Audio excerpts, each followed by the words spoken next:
एक समय की बात है। एक राज्य में एक प्रतापी राजा राज्य करता था। एक दिन उसके दरबार में एक विदेशी आया और उसने राजा को एक सुंदर पत्थर उपहार स्वरूप प्रदान किया।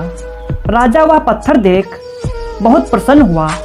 उसने उस पत्थर से भगवान विष्णु की प्रतिमा का निर्माण कर उसे राज्य के मंदिर में स्थापित करने का निर्णय लिया और प्रतिमा निर्माण का कार्य राज्य के महामंत्री को सौंप दिया।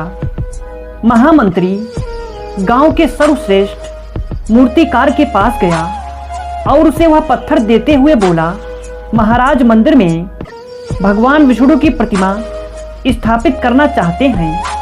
7 दिवस के भीतर इस पत्थर से भगवान विष्णु की प्रतिमा तैयार कर राजमहल पहुंचा देना। इसके लिए तुम्हें 50 स्वर्ण मुद्राएं दी जाएंगी।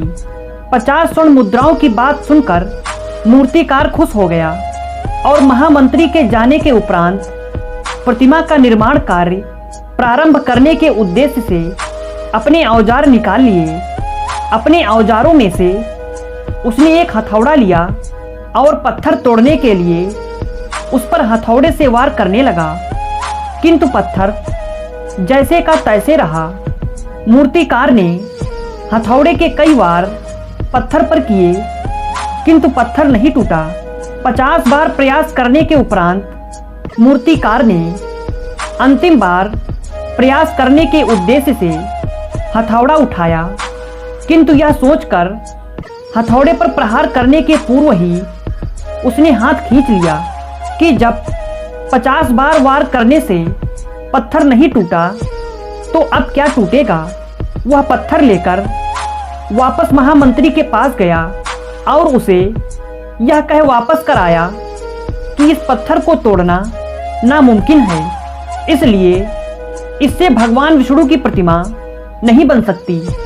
महामंत्री को राजा का आदेश हर स्थिति में पूर्ण करना था, इसलिए उसने भगवान विष्णु की प्रतिमा निर्मित करने का कार्य गांव के एक साधारण से मूर्तिकार को सौंप दिया।